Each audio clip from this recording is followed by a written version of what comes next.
This dreary day is about to get a lot brighter because I am joined by two rays of sunshine here, Amanda Ferguson and Monique Robinson.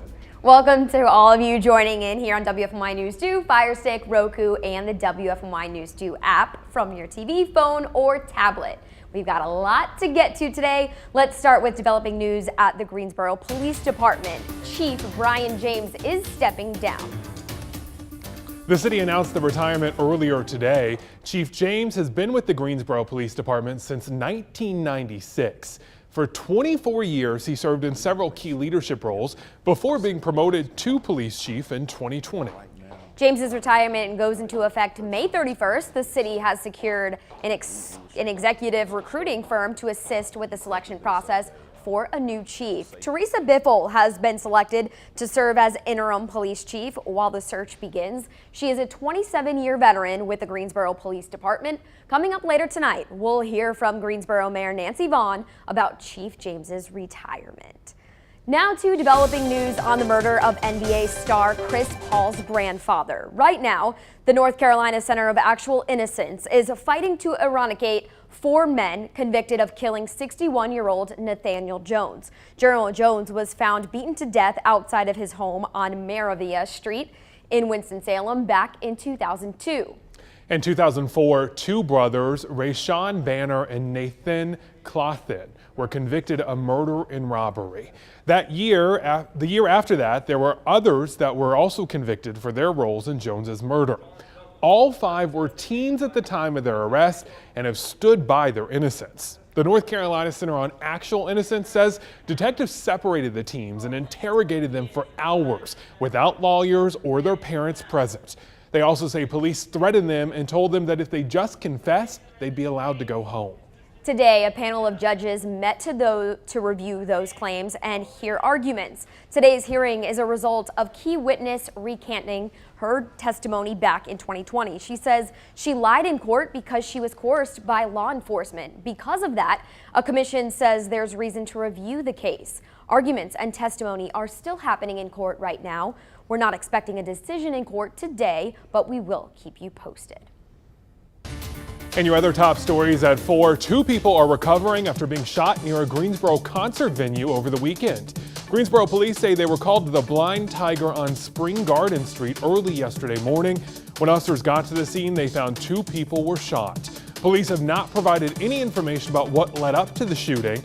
This is the second shooting right in that area in just the past month.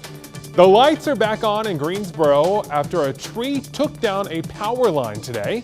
Here's video we got from a viewer near Onslow Drive off of the West Cornwallis Drive. You can see the sparking really lit up there and lots of smoke as the line hits the ground. We're not sure if this morning's rain and wind caused the tree to fall, but if something like this happens near you, experts say to stay away from the down line and call your power company immediately. The weekend was packed full of Easter celebrations, egg dyeing, pictures with the Easter Bunny, and sunrise service bright and early on Sunday morning all across the Triad and the nation. Many folks gathered in person for the first time in the last 3 years. CBS' Lilia Luciano is in West Hollywood with a look at the busy day. Worshippers sang shoulder to shoulder at New York City's Holy Trinity Lutheran Church. Being together for Easter gives me a lot of hope. As millions of Christians celebrate Easter Sunday at in-person services, many for the first time since 2019 before the pandemic. It was really nice. It was nice to be with everybody amongst the people and receive the message and just be together as a community.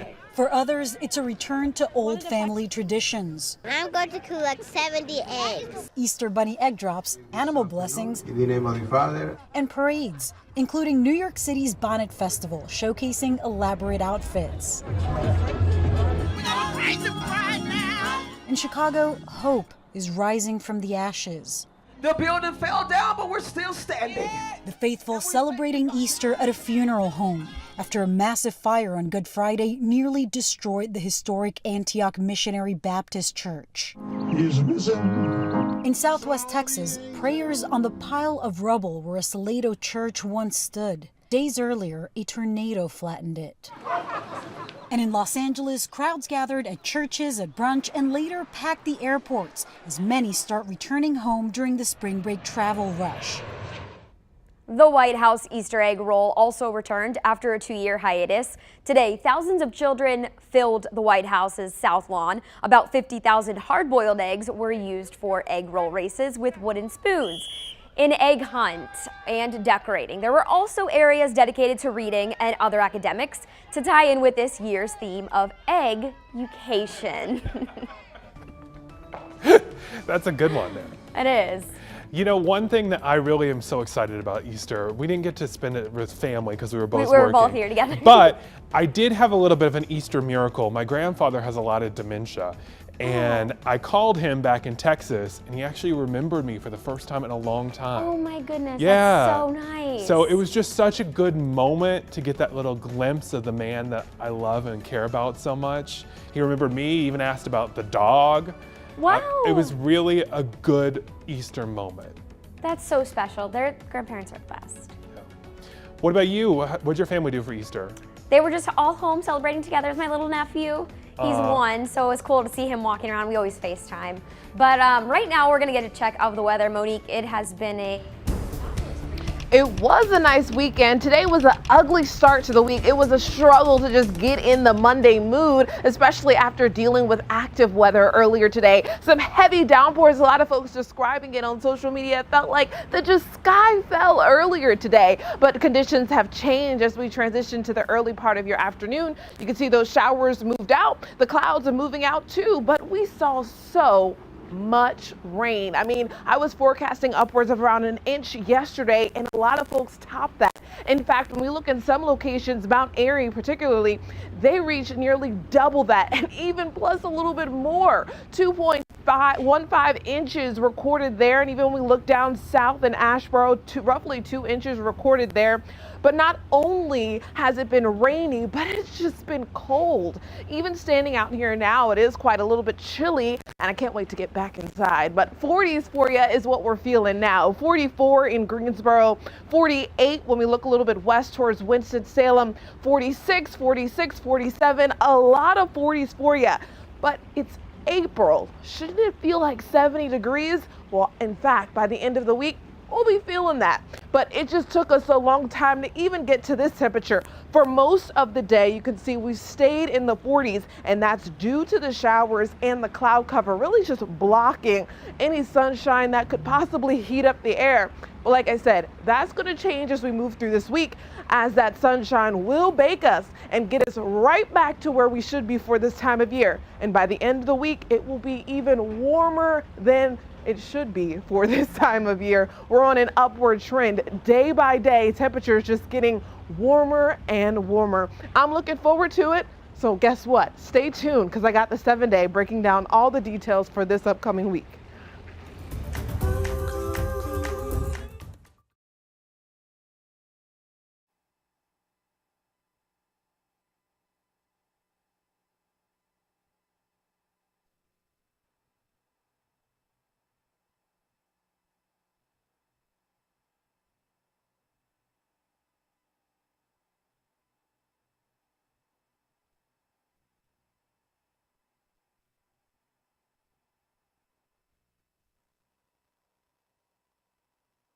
I'm talking about Harry and Meghan.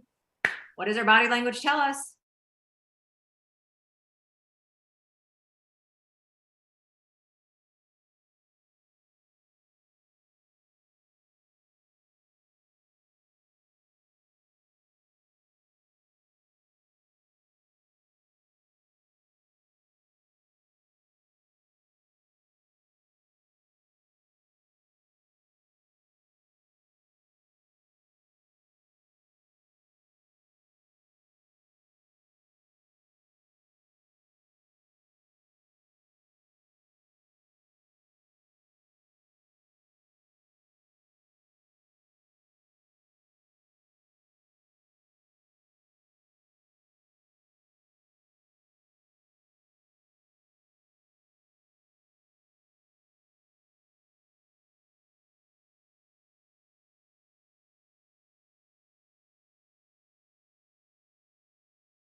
Harry and Meghan are making headlines for the first time since their highly talked about Oprah interview.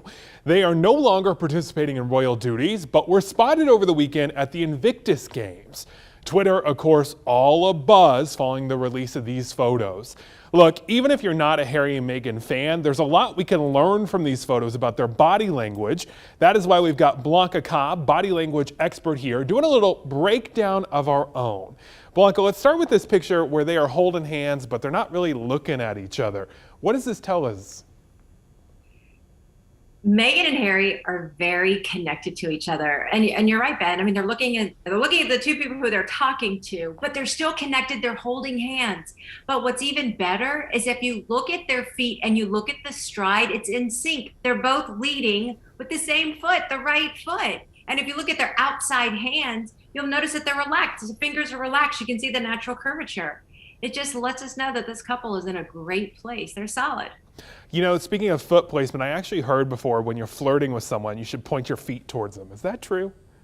Absolutely. If you think about it, your feet take you in the direction where you want to go. So if your feet are pointing towards someone, it's a very good sign that they're interested in the conversation. They're interested in what you have to say. It may or may not mean that they're flirting with you, but they're definitely interested. And that's where you have to figure out a little more how interested they are in you. It's those small details. Hey, what about this photo of Harry and Meghan with the family? They actually took one with the whole family. What do we get here?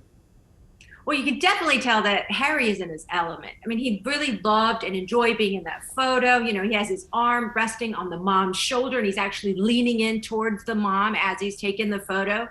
Now, Meghan, on the other hand, although she's smiling, it isn't as a genuine smile as Harry's. And you can tell that she finds her comfort with Harry. She's actually leaning more towards Harry during that photo.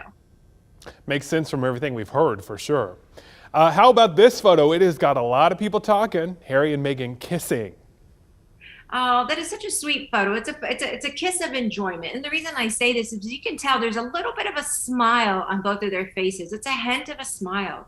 I mean, so yes, they understand that people are watching them, but they're really enjoying that moment. He's actually leaning in towards her. She has her body facing his. All great signs. You know, it seems like in all these photos, they're so much more relaxed than before when they were still part of the royal family. Absolutely. Well, if they were stressed before and that stressor is gone, they have much more reason to relax and be able to enjoy themselves and their surrounding and each other even more. Thanks so much, Blanca. I always learn something new from you every time. Appreciate it. You can continue the conversation with Blanca on her Facebook page, Blanca Cobb, Body Language Expert. We'll be right back.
All right, now it's been rainy today and cold, but there's another weather parameter that has also just been making for an uncomfortable start to the week, and that's the winds. When we take a look across the area, the max wind gusts reported today, 29-mile-per-hour winds in Greensboro and 33 in Mount Airy.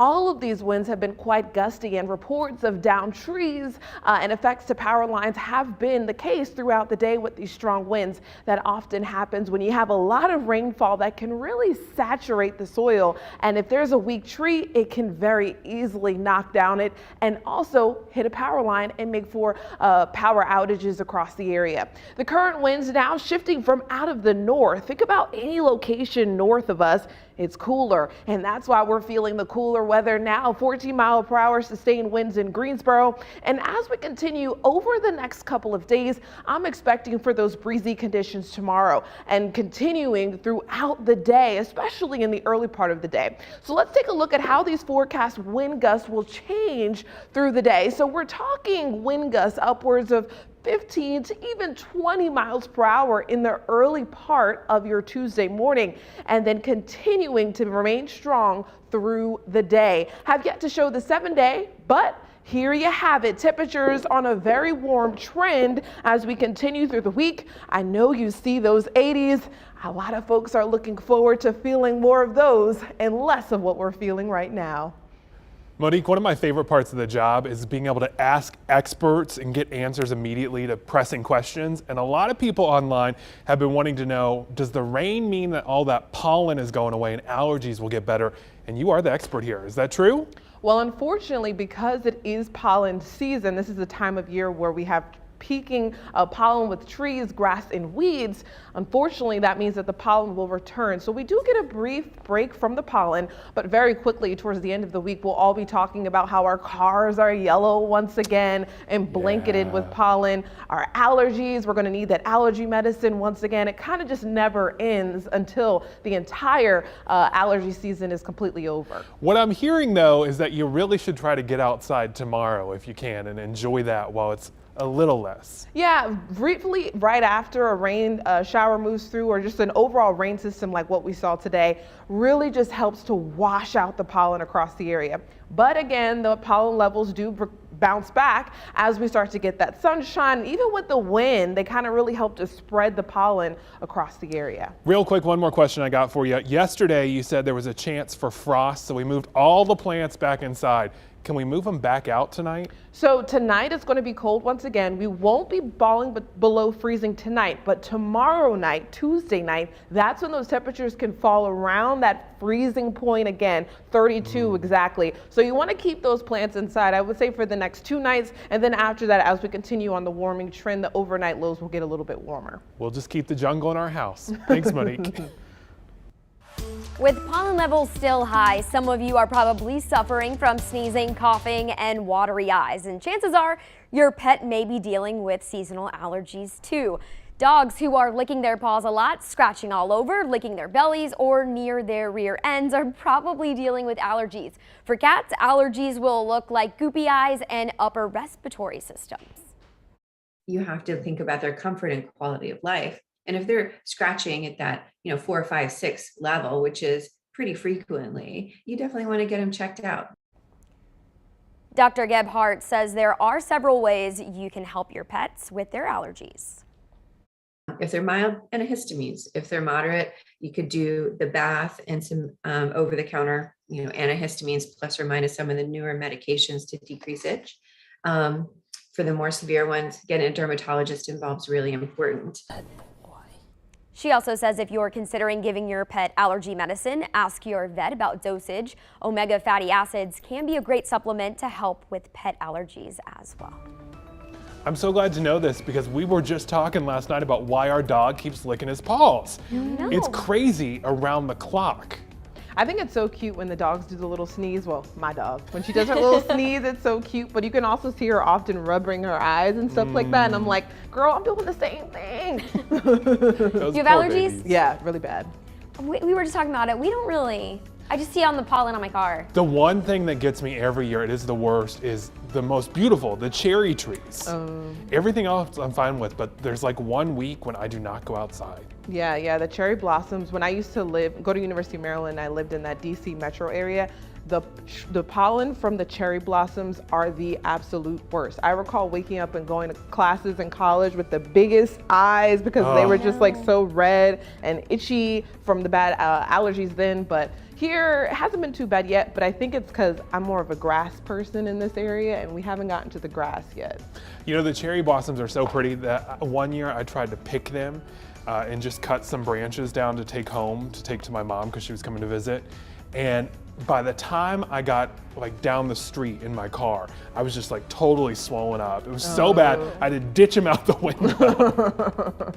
That's just sad because they're pretty. Yeah, it's so pretty. Well, let us know about your allergies on Facebook. We're curious, how are they doing? Do you have any tricks for helping with them? Our Verify team would love to hear about those too. We'll be right back.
Ooh, time flies. It is already prom season here in the Triad, and we want to celebrate your teen's special night. The dress, the shoes, the tux, we want to see it all. Text your pictures and videos to 336-379-5775.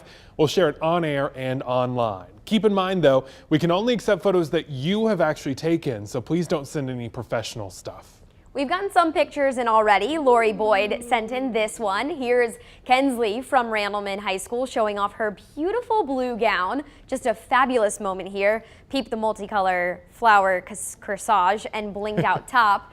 Here's another note. You'd think that this picture was professional, but when we confirmed, Lori said, nope, it just looks like that because her son who took the picture is over 6 feet tall. That helps when you're tall and you get like these cool pictures. That's it. I'm only letting tall people take my photo from now on. Sorry, Amanda. Not me. The detail in the top is actually really beautiful. Like when you look closely at it.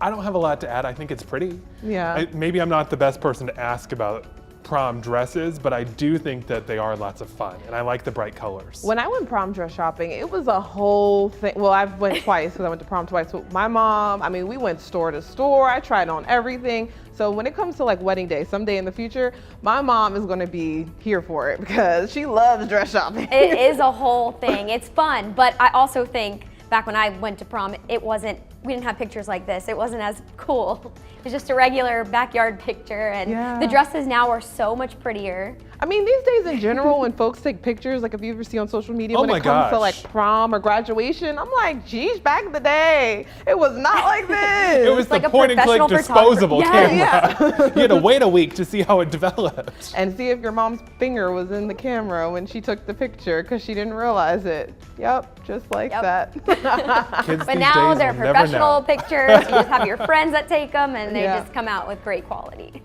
Well, keep sending us your professional looking, but not actually professional photos. We'd love to see more of them. Again, all you have to do is text them to us, and we'll share them right here and online.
Howdy, welcome to your 4 to 5. I hope today you got some good soup or hot tea or something, because it is just dreary out there. Did you say howdy? I did say howdy. I'm from Texas originally, and a lot of my Texan has gone, but if I say howdy or leg or egg, you can really hear it. What's that? A leg, like a leg. But like, what is, like, why would you say that? That's just the way you stretch your E's and your G's. Oh, I get what you're saying. I thought you just casually say the word leg. I was like, why are we saying leg? Sorry. Okay, enough of that. We got some real news we got to get to. There is a developing story out of Greensboro today. Let's start with the developing news out of the Greensboro Police Department. Chief Brian James is stepping down. The city announced his retirement earlier today. Chief James has been with the Greensboro Police Department since 1996. For 24 years, he served in several key leadership roles before being promoted to chief in 2020. James's retirement goes into effect May 31st. The city has secured an executive recruiting firm to assist with the selection process for a new chief. Teresa Biffle has been selected to serve as interim police chief while the search begins. She is a 27-year veteran with the Greensboro Police Department. Coming up later tonight, we'll hear from Greensboro Mayor Nancy Vaughn about Chief James's retirement. In your other top stories at 4, a federal judge in Florida has struck down the CDC's transportation mask mandate. The judge says the rule exceeds legal powers and was improperly invoked. Right now, it's uncertain about how today's ruling will impact the mandate. The CDC moved to extend it to May 3rd last week. Axiom Space Company has established a presence in the Triad. Axiom is the company responsible for launching 4 private citizens into space for a research mission at the International Space Station. Today, Axiom announced a partnership between the RegMed Development Organization and Wake Forest Institute for Regenerative Medicine.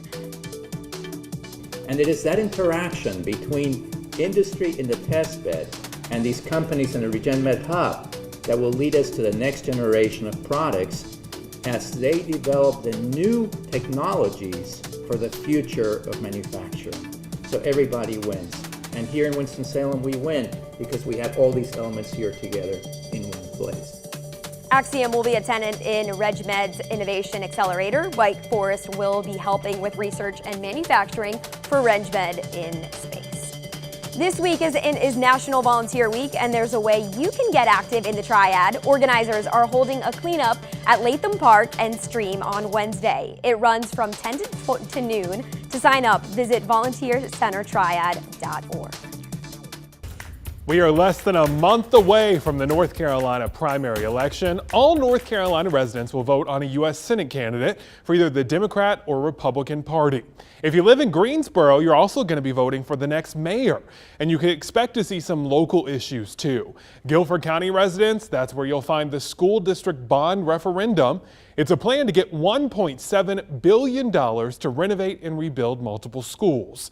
That's why they want voters to approve a $1.7 billion school bond. The Guilford County Commissioners have really been asking for that. Alongside it, the plan to fund the school bond, a quarter-cent sales tax increase. If you're eligible to vote but you don't know your registration status, now's the time to check. You have until this Friday, to register to vote in the primary election. We've got more information on how to check your registration, as well as look at the 4 candidates running for mayor in Greensboro on our website. Just search Election 2022. Tax day is here. Millions of Americans wait until the last minute to file their taxes, and this year is no exception. Nina Trost at the National Society of Tax Professionals says if you haven't filed your taxes by now, well, you may be better off filing for an extension. She says people don't realize that filing an extension has zero impact as long as they've paid their income taxes by tax day. Taxpayers can file an extension for their federal tax returns online, pushing the due date to October 17th. She says if you push through a return to just get it out the door tonight, you may have to amend it later and you might likely get a double look from the IRS. A CPA and spokesperson at TurboTax says that if people still intend to file a return by 11:59 tonight, make sure all your documents are in one place so you don't leave anything out. You need your W-2s, your 1099s, important paperwork such as the letter 6419 that outlines the child tax credit payments a taxpayer has received, and the letter 6475 for stimulus payments should also be on hand. Make sure you report the correct amounts you received so you don't have to make adjustments to your refund later on. I know this was a whole lot. I'm almost out of breath just reading it, but we've got a step-by-step guide for you on WFMYnews2.com. Turning now to the war in Ukraine. Right now, Russia is intensifying attacks in eastern Ukraine, and the southern port city is close to falling under Russian control. CBS's Skylar Henry picks up our coverage at the White House.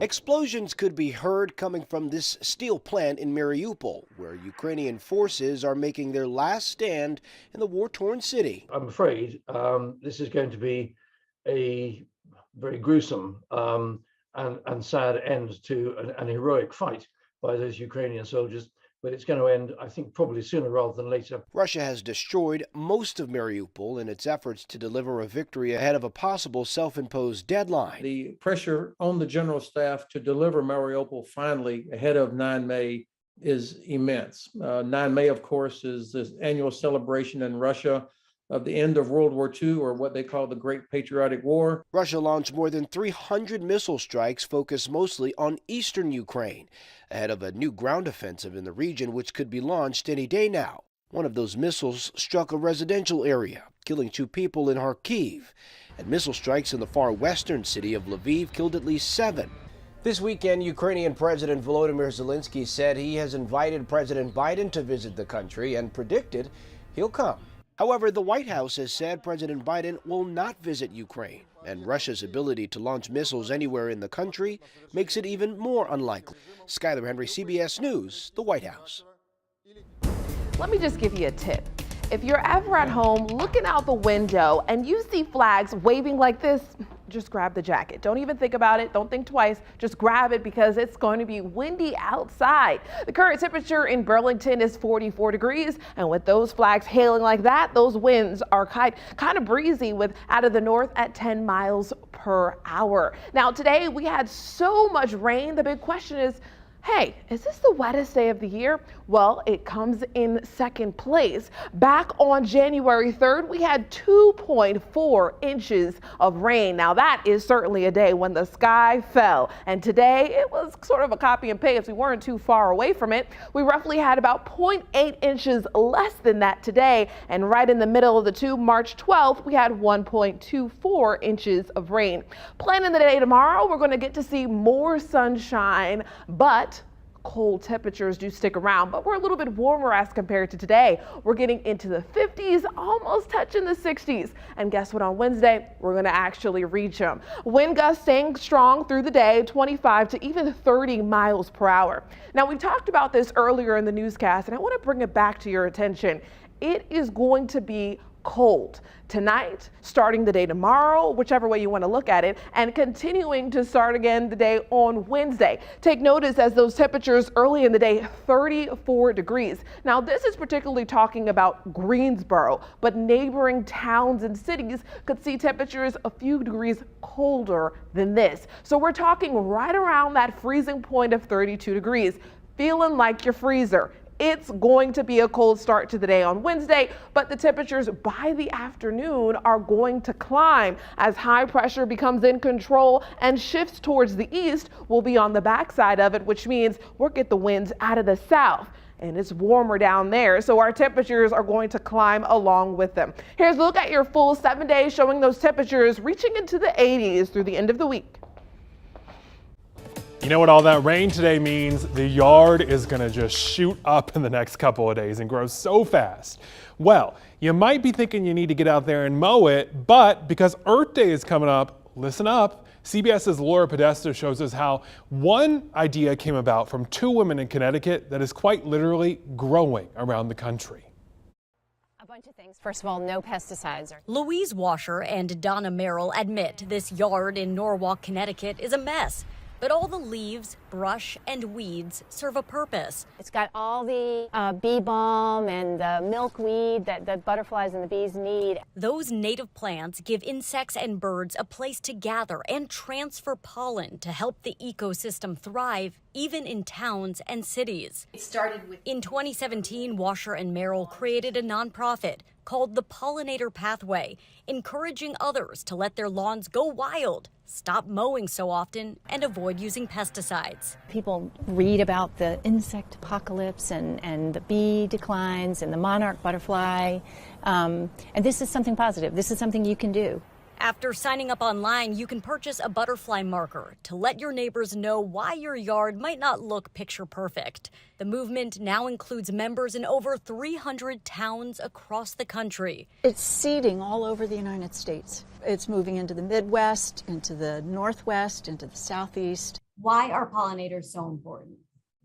Because 80% of the flowers and plants on planet Earth require an animal vector for reproduction. University of Montana pollinator ecologist Scott Debnam hopes the pathway will one day expand to unused farmland and the sides of roads and highways. That's miles and miles and miles of available forage. Back in Connecticut, This is a wild strawberry. these co-founders are just getting started. Where do you see this in 10 years? I think we're really changing something. I don't think this is stoppable at this point. They say doing less is really more when it comes to helping our planet.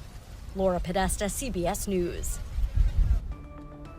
When seeing all that greenery, my big question though is, I know we're not mowing our lawn, but like how long should we last until we do mow it? Because eventually your yard's gonna look like a jungle. My big question is, what about snakes? True. Because I feel like they're gonna hide in all of that mess right away. Yeah. Right. And then, of course, your neighbors are going to be like, why aren't you mowing your lawn? I mean, I saw the little stick that they had there, but like you said, how much is enough? Yeah. It is a really good cause, though. I do think it is important to save the bees and the butterflies and all that. So this year we started buying some plants that are more butterfly specific and bee specific for our pots. But I don't know that I can do the whole yard. That's a lot of commitment. And even thinking about weather, just based on my research, when you don't have a lot of vegetation, it leads to more flooding, especially in urban areas, because if you have more sidewalks and stuff, the soil helps to collect a lot of that moisture that wouldn't lead to flooding. But if there's too many roadways, you get more flooding in certain areas. So when you have more grass, it soaks up the water. So I guess that could kind of be helpful, but still, could look like a jungle in your yard. But one less chore someone has to do. That is also true. I will tell you, around the block from us in our neighborhood, there's like 2 streets that all the neighbors have changed their front yards to these like English gardens. And they're full of flowers and vines and trees instead of just grass now. And it is really pretty. So Sounds like I'd be sneezing in your neighborhood. Absolutely, you do. You walk the dog down that street and you sneeze. But I think that's a good middle ground. Maybe it's something to consider. Yeah. We'll be back.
Big news for Taco Bell fans. Well, really huge news, actually. The Mexican pizza is making its return to menus nationwide starting next month. After a change.org petition got over 200,000 signatures online, the item will be available starting May 19th. Rapper Doja Cat actually was the first to announce the comeback during her Coachella set over the weekend.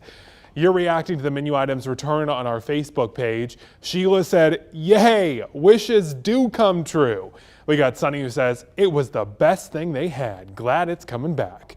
Sean says, "I haven't had Taco Bell since they got rid of it. I will surely be back in May." Connor says, "That was literally their best menu item. Never understood why they took it off, but happy they're bringing it back with different variations as well." And Lori says, "Okay, now it's time to bring back that taco salad." I am with you, Lori. I used to love that taco salad. I've never even heard of the Mexican pizza at Taco Bell. Me neither, but I'm also Okay. not a Taco Bell. I'm not surprised because both of you seem like you just are not fast food people.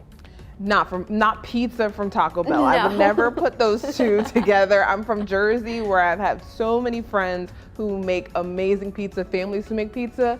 Taco Bell, not their specialty, I don't think. But I do love a good milkshake from Cookout. Oh, who doesn't? The banana That's my pudding, thing. if you put a little peanut butter in it too, ooh, that's good. I will have to admit, over the last month or two, our producer in my ear is saying I like Biscuitville. I do, actually. I love Biscuitville. I haven't been in quite a while. I'm sorry, fans and family. I haven't been at Biscuitville. I was a regular there, and they actually But do you've been me working very nights well. and they close it too, so you can't But go. I would always make it to make it before 2 o'clock. Actually, my first time, sorry, I know I'm rambling. My first time that I moved here, I was so excited to try it. I'm online and it was 3 p.m. And people are staring at me like, what is this girl doing? And I'm like, hello, is anybody in? That is just as bad as one in Chick-fil-A on a Sunday. Like Yeah. that craving hits you and there's nothing you can do about it. Yeah. I still need to try Biscuitville. I've never tried it. What? They have great biscuits. Ben, don't look at me like I'm crazy. Speechless. Stay with us. We're coming right back.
Well, we've been talking about it all show long. The pollen. Some folks love it, some folks hate it. I'm in the hated category simply because I have the worst allergies. Today, the tree pollen was high, but the grass pollen was low, and so was the weeds pollen. And I know it seems, what? The pollen was high. I thought it rained today. Well, over the weekend, that tree pollen was very high. I mean, look at most of the cars. If you were around this weekend, all of them blanketed in yellow. And as we go through the next couple of days, that tree pollen will remain high, but again, not on that very high spectrum. Things have certainly lowered, but we are in the spring season, which means the pollen just really isn't going anywhere until we get to the fall. When we talk about how cold it is right now, it's hard to believe we're in the 40s and it's April. But the exciting news is, towards the end of the week, we'll be double that in the 80s, which means I'm looking forward to more sunshine and warm days outside for walks and outdoor activities. And I know a lot of folks enjoying their spring break are looking forward to it as well. With the winds factoring in, it actually feels roughly 5 degrees colder in Greensboro. Now, no rain chances over the next 5 days. This is exciting news for folks trying to just get outside and enjoy the spring break. Here's one last look at your full 7-day. The start of a new week is sort of like a reset. So today, Coach Lamont is sharing advice on how to seize life's moments. Welcome to your Genesis. Now, where exactly am I welcoming you to? Your new beginning. You are one word, one thought, one decision away from accepting the responsibility to restart your life. Now, regardless of what you have done and what you have experienced, regardless of what mistakes have repeatedly haunted you, or those moments in life that we all wish we could take back, all of that from this moment forward is behind you. You owe it to yourself to no longer beat yourself up over situations you cannot go back in time and change. We must stop polluting a powerful future with a polluted past. You are greater than that. So make today that new beginning day. What do you have to lose? This is Coach Lamont. Make today your best you day. I'll see you tomorrow. What a great message for after Easter. Yeah, certainly. I think even just going through the day, we make mistakes throughout the day, and sometimes, especially even being on air, we may fumble a word or mess something up and you beat yourself up over it. But tomorrow's a new day and we get to start over. I'm really bad at that. I'll sit there and think about a mistake I made, and I'm like, I know I can't change it. Why am I sitting here thinking about it for days and days? And yeah, I need to listen to that. Or like 10 years later, you'll be in the shower one day and it will click, oh, I should have said this that day. Yeah. Yeah. You can't do that. It just takes away too much of your focus and energy from life right now. Yeah, it's important to enjoy the moment. Absolutely. Like, we are enjoying this moment with you. I'm so glad you all joined us for the 4 to 5. And the conversation is still going on our Facebook page too. We're there every day to talk with you. Thank you guys so much for joining us. We'll be right back.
Hey, giving you a mic check. Ice cold milk and an Oreo cookie, they forever go together.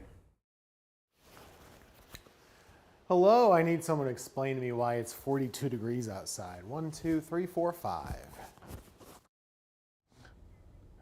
Tim, I was going to ask you to explain that to us.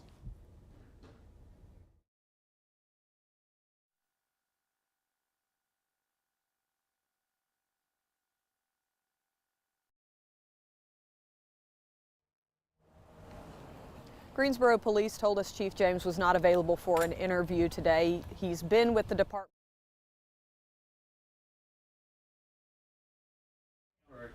Mic check, Jalen. 1, 2, 3, 4, 5, 6, 7, 8, 9, 10. Just a step too slow there.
It's time for My 2 Cents, and today we're talking about spring break. Yeah, it's a big deal, right? We all look forward to it as kids, whether you're in elementary school or middle school or high school or college. It was always fun to get the spring break, but it does differ all over the world. How about this? In Europe, the elementary schools get 2 to 3 weeks, well, in the UK at least, and the colleges get 2 to 4 weeks. Can you imagine a 4-week spring break? Goodness. Well, in the United States, and by the way, it does differ country to country all over the world. In the U.S., we can attribute this back to the 1930s. In fact, specifically 1938, there was a big swim event. All these kids started coming, and it was happening in Fort Lauderdale, of course. So Fort Lauderdale became, by word of mouth, the place to go for that swim event, but then it branched out into just general partying, and then all the college kids were going down there. And at one point, they say, in the 1960s, it got the nickname Fort Liquordale, because there was so much partying going on down there. They say on average now, because restaurants and hotels, they offer all these specials around spring break, that now they think on average, at least according to the website onlineschools.org, that there are about 370,000 college kids that go to those special places in Florida, Daytona Beach, Orlando, Fort Lauderdale every year for spring break. All I have to say is, I never got 2 weeks for spring break, much less 4. There might be reason for some of us to move to the UK. Enjoy your spring break if you're on it, and if it's coming up, have a good time. That's your 4 to 5, and that is your My 2 Cents. WFMY News 2 at 5 starts now.